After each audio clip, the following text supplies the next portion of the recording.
there. I'm just going to ask each of you guys a few general questions, and then we'll open it up to audience questions. Todd Davidson, what would you say is the most important public policy issue you're facing in Canada today? I think the answer to that question is always the stuff that I work on. So, being a fiscal policy guy, I'm mostly focused on tax issues as well as economic issues. Real quick, facing us today, we had a good tax bill last year, cut taxes by $800 billion. The problem is you have to implement that either in spending cuts or broadening the base. And that's getting debated right now. So we have tried to push for spending cuts so that we can shrink the size of government. And then later on, broadening the base would be the second best thing we could do. So a couple ways to shrink the size of government is one, get government out of things that it shouldn't do. A simple yellow pages test. If you open up yellow pages for today, you could look at Google.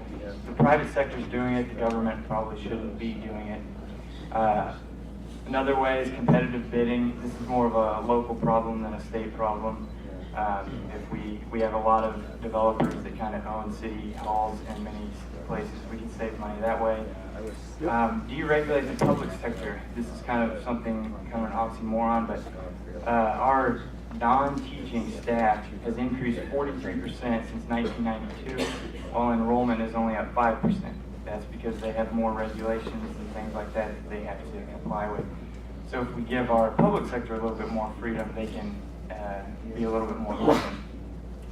Economic development incentives, we hand out $1 billion every year, state and local, in subsidies to corporations. If you quit doing that, we have a more dynamic economy and we save a little bit of money. And also don't expand Medicaid. So those are 4 quick ideas, and I'll pass it on to Ben. Thanks, Todd. Well, like Todd, I think what we're working on is pretty important and stuff to be important to work on here in the state.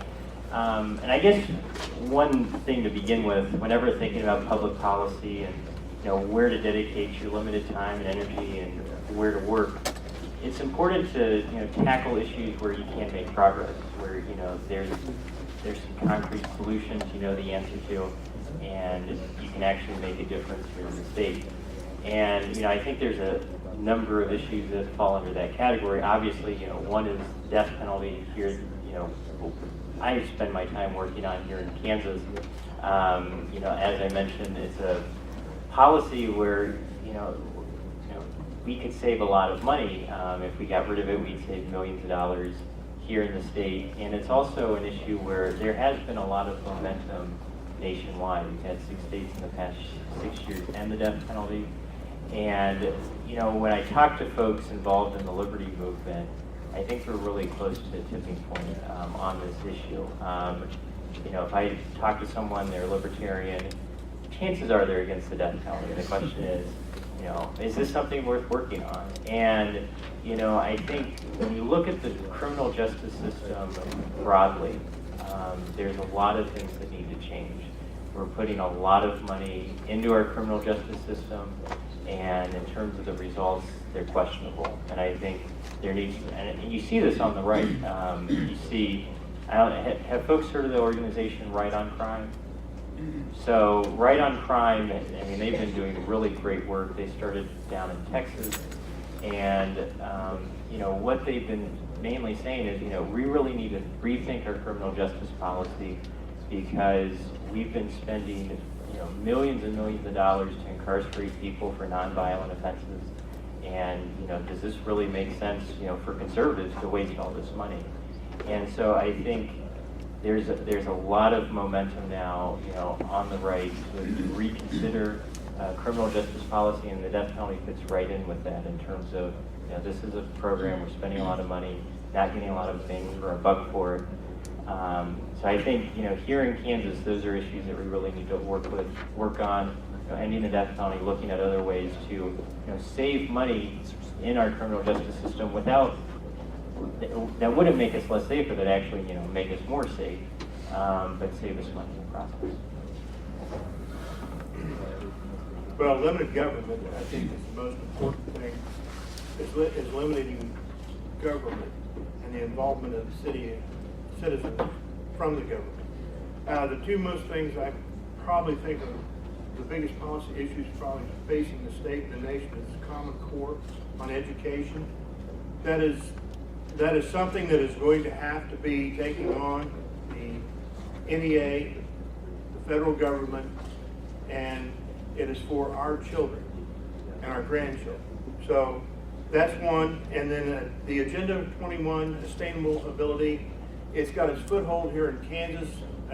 Locally, it's got a foothold as an MPO, Municipal Planning Organization, and then the RPO, which is Regional Planning Organization.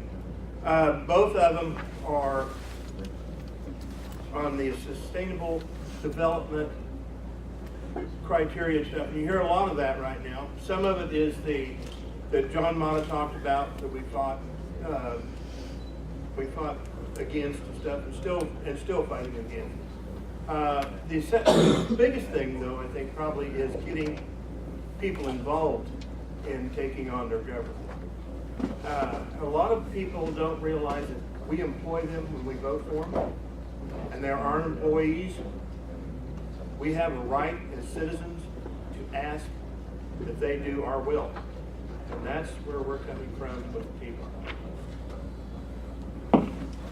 I'll just ask all of you a quick follow-up, and then we'll open it up to questions from the audience. Several of you mentioned successes that had already been achieved. Todd, you mentioned that, well, I can't recall what it was actually.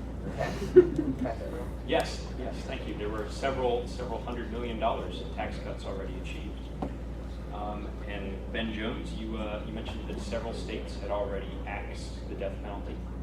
And Larry, you talked about, you referenced John Mata's, some of the substantial blows that he dealt against the addition of these municipal panels. So in all of these circumstances, what was done successfully to really win people over and make these substantial cuts, and how can we duplicate those successes? Todd, I guess we'll start first.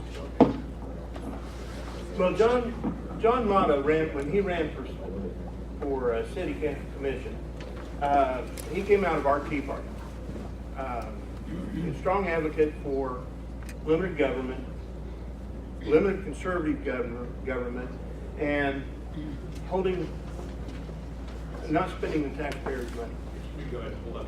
Oh, okay. And not spending the taxpayers' money. I mean, actually, your money. So, John was one success, and then I guess our success is our involvement in local politics, not only the local politics, but also state politics. I personally worked for Ron Highland out of 51st, who's, I think, is one of the closest representatives to the founding fathers that I have seen put forth, dedicated to limited government, dedicated to doing the job, and then not wanting to stay there, not wanting to be permanent. I think probably the biggest thing that we have done is become politically active, and we're making differences. Slowly but surely. And we don't win every time, but when we do win, it feels good.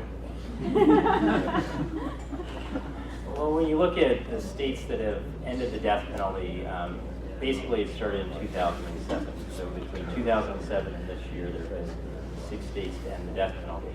You look before that time, and we were batting 0. I mean, no state was ending the death penalty, and you just had state after state bringing it back. And so you ask, well, what changed? Why is that different? Part of the reason is just the issue of wrongful convictions gaining more attention in the media. You had students, journalism students at Northwestern digging into some of these cases and finding out that people about to be executed in the state of Illinois were in fact innocent. So our court system couldn't find this out. Their own attorneys couldn't prove this in court, but journalism students were able to dig up this evidence and show that they were innocent. And the governor said, well, this seems to be a problem. So you had that coming up in the media, and we worked very hard to get out that message, get out the message of innocence, and that government makes mistakes with this government program, like with all government programs. I think another reason that we were successful is the way we presented ourselves, the way we messaged ourselves. I think, especially during the 90s, where you had everyone coming out, including Democrats, Bill Clinton probably more than anyone expanded the death penalty in this country while he was president. You had everyone coming out and saying, I'm tough on crime because I'm against the death penalty. And people who disagreed and who were against the death penalty, people thought, well, they just must be bleeding heart liberals, and they don't understand crime and what we need to do to reduce crime. And what we have done since then is we have people in law enforcement coming out and saying this doesn't help us. We have murder victims' family members coming forward and saying the process in capital cases is incredibly harmful and doesn't help us. And so very powerful messengers that resonate with everyone across the political spectrum. And I think that regardless of what issue we're working on, whether it's the death penalty or some marijuana legalization, it's important to present ourselves in a way that will appeal across the political spectrum, and people won't be able to pigeonhole us. As far as the success with the tax bill, that was political. It was a mess. I don't think it happened. There was no structure or organization. It just kind of happened.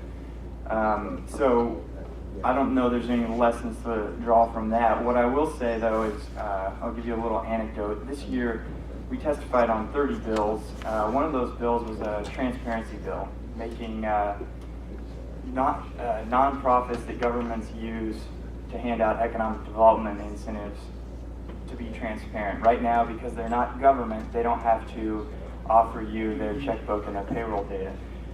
So we introduced a bill to put them under the guise of government so they have to follow the same transparency laws.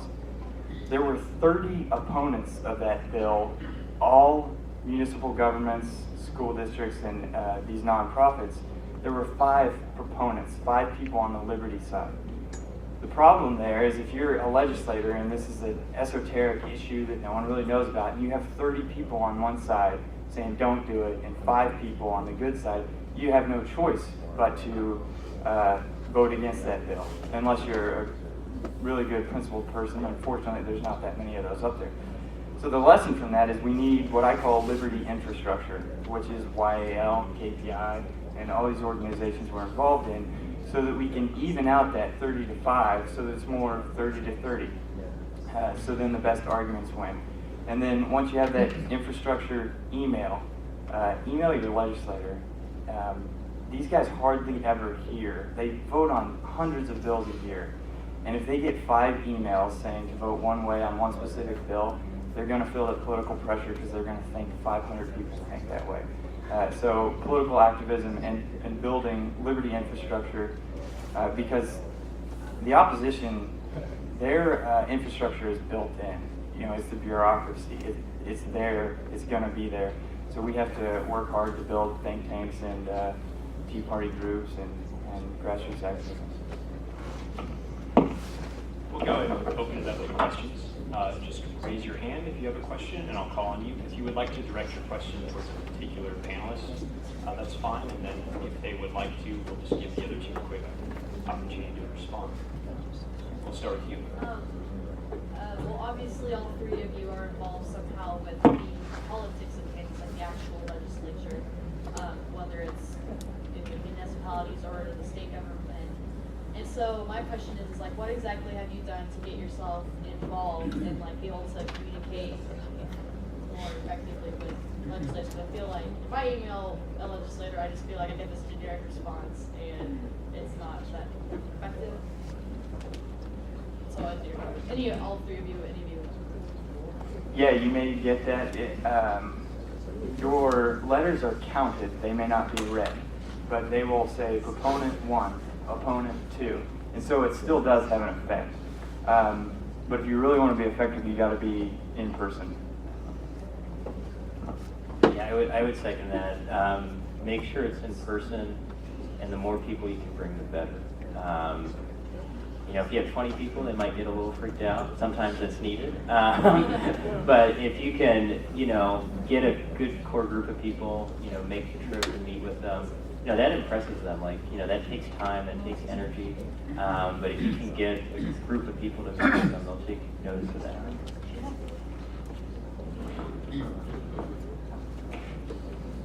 You people are the biggest lobbying group in the state, or any state. You, the voters, and the people that put them in office. If you show up and tell them how you feel, the emails are fine, but if you show up in person, like they said, if you show up in person, you're either going to get this deer in the headlights look, or they're going to welcome you and make with part of the process. You are part of the process, just like I am. You can go up and testify. And don't think that your testimony won't be heard, because it will. But you have to be present to make your presence known. That's how the opposition is winning, is because they can put 40 or 50 people into one of these committee meetings, and and that's what they do. They bring up the whole truth by the busload and march them into the meetings and stuff. And they sit there and they make their noise. So if you're sitting out here not making your noise, or not getting in their face, or not writing, or not calling, or especially if you work on their campaign and don't follow up on what they're doing, how are you going to affect politics? Every one of you can do something to affect the process. You are not, well, if you just sit and be quiet, you are feeding to the process of what we're getting now. But our voice needs to be heard just as well as the opposition. And so that's basically what we've been doing since 2010. So, Yeah, I'll add one other thing to do is, you know, if you want to set up a meeting, maybe even before that, try to get a little opinion piece in your paper, you know, on the issue that you care about, and get that placed. And a lot of times it's not that tough to do, especially if it's a local paper. You know, they're not getting, you know, it's not like the Washington Post where they're having hundreds of op-eds sent to them each day. You know, just, you know, working together, drafting a little piece, sending it in, and local legislators pay attention to that. Like, oh my gosh, this is in my local paper. And so, you know, getting something like that published, and then, you know, emailing it or sending it to your legislator and say, hey, we want to have a meeting to talk about that. You know, it's going to seem like there's this huge groundswell of support on this particular issue. Any further questions? I hope so.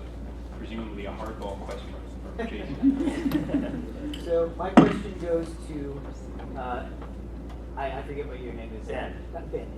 And so, when it comes to the amount of people that we jail in the U.S., it is far above and beyond what any other industrialized country does. And I know that you're dealing specifically with the death penalty, but when dealing with the criminal justice system more broadly, it seems like an impossible battle for those who favor rehabilitation versus, punitive justice. And ultimately, you have to have a certain amount of both in a justice system. But when you see that you can be thrown in jail for up to a year on your first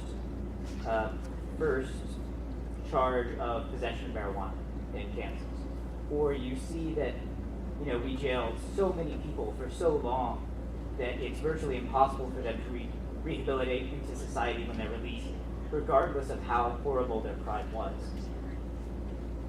How do you even begin to change the message when, as you said, tough on crime is such a good bumper sticker and is so effective? It's such a simple message that can have such harmful consequences. I think the main reason to be hopeful is to see how the coalition is growing in terms of people that want reforms in the criminal justice system. My guess is there are people in this room who aren't fans of Pat Robertson. There are people in this room who are fans of Pat Robertson. But Pat Robertson thinks marijuana should be legal. So, I mean, you know, like, we're seeing evangelicals who are increasingly concerned about the criminal justice system. And, you know, they may be motivated for reasons much different than us. You know, I think, you know, we're concerned about overreach of government power and keeping government power restricted. But you're seeing, you know, people coming at this issue from, like, the idea of redemption. You know, like, you know, people have a, you know, they may mess up, you know, they have some nonviolent offense, but that doesn't mean they should be locked up for the rest of their lives. And I think, you know, seeing the coalition grow in terms of people who recognize, and also fiscal conservatives, you know, like Grover Norquist has endorsed, you know, the right on crime platform and the need for reform of the criminal justice system. So when you start seeing allies in so many different places, I think that's the main reason to be hopeful on this particular issue. It's going to take time. It's going to take a lot of time, and it's going to be piecemeal. You know, there's not going to be some omnibus piece of legislation that fixes it all. And if there was, you'd probably have good reasons to be concerned about it. But it's going to take a lot of work at different levels. But when you see the coalition growing, I'm hopeful. Either of you are welcome to respond.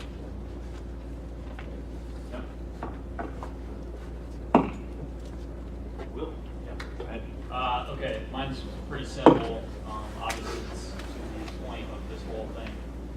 What are you all doing to get involved or get youth involved in the types of organizations and things that you're doing?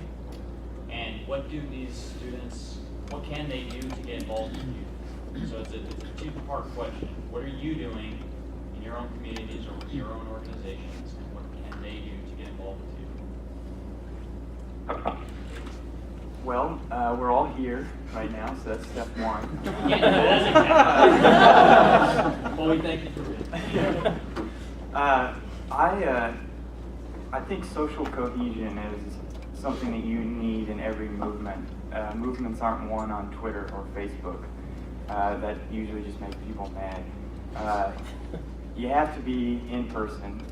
And so I've started Liberty on the Rocks in Wichita. If anyone's from Wichita, we meet the second Wednesday of every month. It's free to join. Just come, have a beer, and chat about Liberty.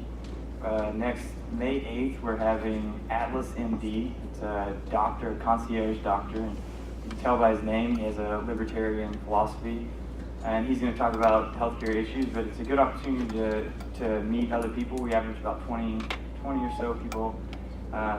And that's a great way to get involved. Another thing, I'll go ahead and plug the Basquiat Society of Wichita. Students, it's only $25 to join. And if you're in Wichita, please join. A lot of the members of the business community are in this, so it's a great way to network with some pretty prominent business people in Wichita. So those are two things I'm working on.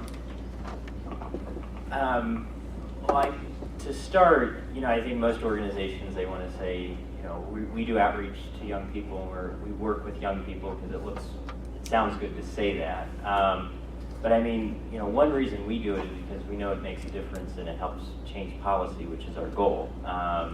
You know, I've worked on other campaigns and I've seen students meet with legislators and the legislators change their mind afterwards. So I know people in this room, you can help change votes and change policy. So that's why it's a priority for us. In terms of what we've been doing, I mean, sort of our approach is, you know, we reach out to a lot of campus groups, and, you know, just, you know, your weekly or monthly meeting, try to get on the agenda, just to share what we're doing, see if, you know, if this is something that your group is interested in.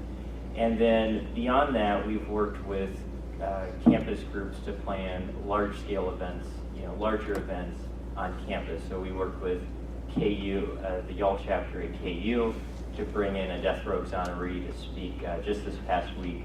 And we also work with campus groups at Fort Hays State and Newman University to have similar events. So in terms of what you can do, the first thing, you know, go see us at the table, meet up with us, see if we can, you know, come speak to your group. You know, we're able to introduce ourselves, get to know you on a first name basis, and then really strategize on, what can we do on campus to raise this issue in terms of having a large event, organizing a group of students to meet with a legislator, getting an opinion piece placed in your school paper, the local paper in your town. So those are some of the ways that you can get started working with us. Being the old man at the table, I guess we have no limit on age on our group and stuff. We run a little bit more to the older conservative group probably with a taxed enough already. A lot of you don't pay taxes at this point, so that's how we got started.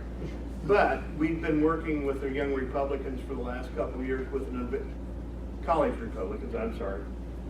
Republicans, and then I have reached out to, when working on political campaigns, I have reached out to high school students, and I have seen some of the YAL people to show up at some of the local politics and stuff. And I didn't get to work with them because the politics are kind of strange in Riley County. We're more state, and then they have an organization that is more local, but we've come to realize that we have to work both. We work local and state. Not so much national unless our representatives come back. But how do we get the youth involved? We're working on that. We meet every week. We've invited any of you folks that want to come Wednesday night at McAllister's, you can. It's basically the working group, and what that means is we actually do something like we plan the events. We write a newsletter. Anybody interested in the newsletter is called Patriots Truth. We have a website. We have Facebook. We're on Twitter. We have all those sites. So just because I'm probably older than most here at the table and stuff, it doesn't mean that we exclude the youth, because we don't. We really, really don't. You're all welcome. So I guess that's it. That's how we try to make a coalition of people and groups and stuff that we can help across the community. Just to add to that, I mean, I've worked with our local county Republicans, and I know that sometimes there's a sharp, just line in the sand between libertarians and Republicans, but I started going to some of their meetings, and they just really embraced me with open arms, and I think a lot of times they're looking for youth to get more involved, and so don't be afraid to branch out in your community and work with your local groups there in town. There were a few other questions. Anyone else? Yes, Anthony. Yeah, I actually had a question. In terms of state tax policy, we know that in the Constitution, things like education are given to the state to be in charge of, and when libertarians approach, especially problems of education, like we know that we support things like homeschooling, unschooling, things like that, but we have a state-based education system. How can we ensure that you have a good, well-run state education system that properly provides education for lower-income families? We advocate a lot on school choice, and there are a couple constitutional issues. I'm not a lawyer, so I can't really speak the details of that. But what I can say is we tried this year. We had several school choice bills in, and all of them failed. But I think a broad theme, what drives me to free market and libertarianism, is experimental discovery. We don't know the answer to everything. So when you say, this is how we are going to educate kids, this way, and we put everyone through a conveyor belt, we lose the opportunity to experiment and innovate with new ideas. So even if you have to socialize the costs, if you allow for experimentation through school choice, you take care of the low-income families, but then you still get that experimental discovery, so that, who knows, we could come up with some new idea that works better than what we have now. The methods that we have now were not sent down by God. What's not set in stone. Evolving is a good thing, and right now the current system doesn't do that. So I would say socialize the cost, but allow for experimentation via school choice.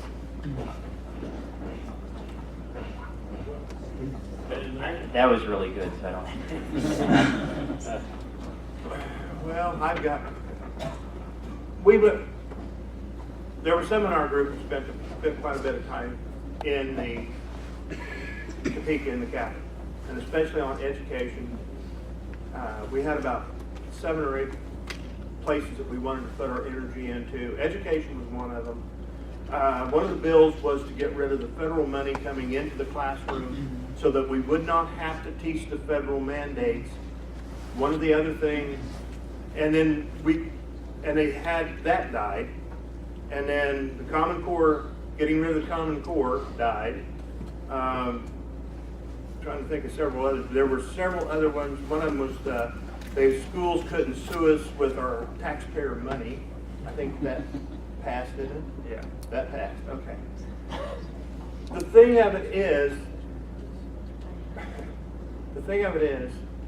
we don't have enough people going up there being educated on the issues and stuff that need to be talked about. The teachers go up there and sell what they want to sell and then say it's for the kids. But if you really analyze what they're talking about, it's not for the kids. It's for the retirement, it's for the administration, it's for everything else that does not have a thing to do with educating our children. So I can tell you right now that that's something that did not set well with getting hammered the way education got, because we sat in on the committees, we talked to the legislators, and we're going to go back this next session, but we're going to spend this intermediate time and stuff working on the issues that need to be dealt with. So that's how we're involved. Are there any final questions? We'll go ahead and give each of the panelists an opportunity for some closing remarks.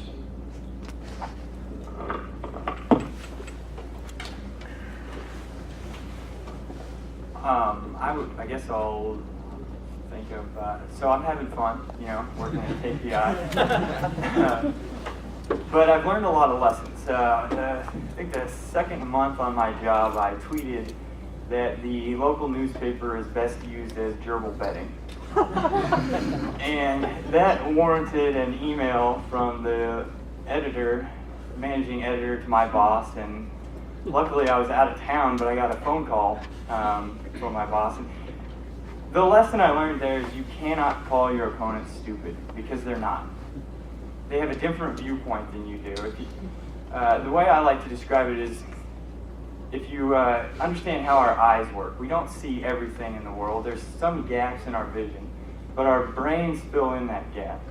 Well, now imagine the whole world. You can't possibly know everything.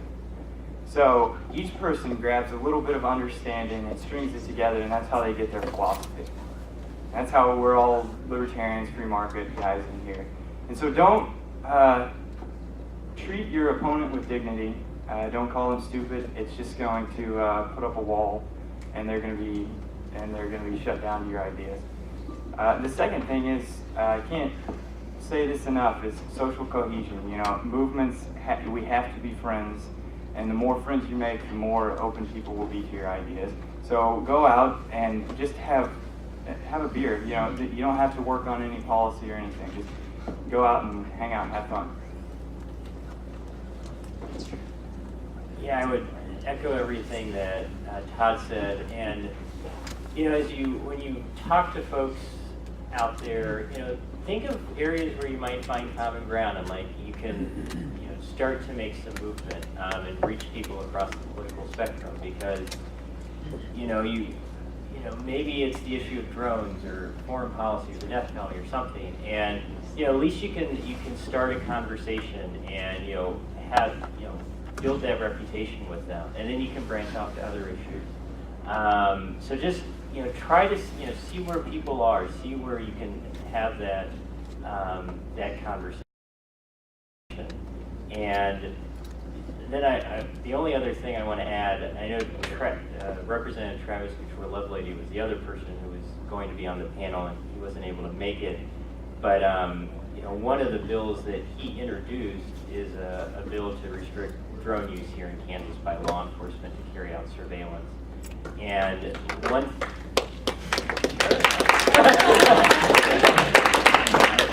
a really good idea. So it's not 1984 in a couple of years. But this is another one of those policy issues where there's a very concrete solution and where you can make a difference. And so in terms of what's going on, that bill was introduced this session. It didn't go anywhere this session, but it is going to carry over into the next legislative session. And we just, some of the YAL folks in Lawrence met this past week to discuss what can we do at the local level to help promote that, so that when the session starts next year, there's some momentum. So what we're looking into is passing local resolutions at the city level, banning the use of drones by law enforcement to carry out surveillance at the local level. And so we already have a model for this. We don't have to reinvent the wheel. Charlottesville, Virginia was able to pass a resolution earlier this year. So there's a real opportunity to make progress at the local level. And so if you want more information about that, you can talk to me or talk to Josh there. He's the vice president of the KU chapter, and he's really helping to take the lead on this issue. So I know Travis couldn't be here, but I did want to make a plug for his bill, and hopefully we can get active on this issue. Thank you. Well, to close it off, we are our own worst enemies, and we are our own best friends. If we remain silent and don't apply ourselves to the issues and stuff, we are going to be in a world of hurt. This is our time, your time mainly, but it's our time to get involved in government. We have so long put it off that they do not expect us to be involved in it, and that really don't want us there.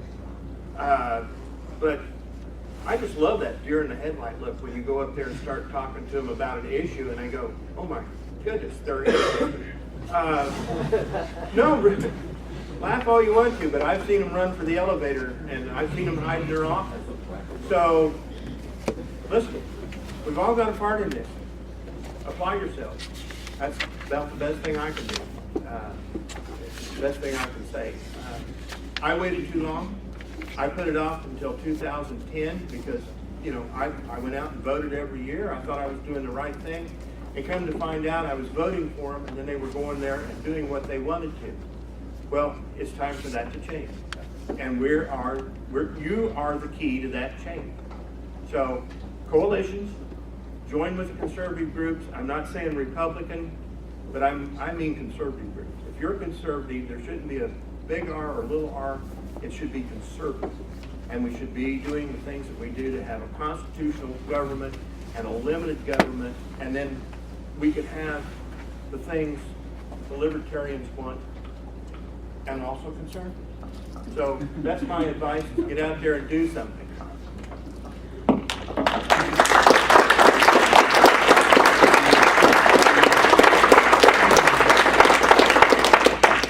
If you do think of any further questions, I'm sure all three of our panelists would be happy to answer them. We're going to go ahead and take a quick break for a little less than 20 minutes. And our keynote speech from Dr. Tom Woods will begin at about 5:30.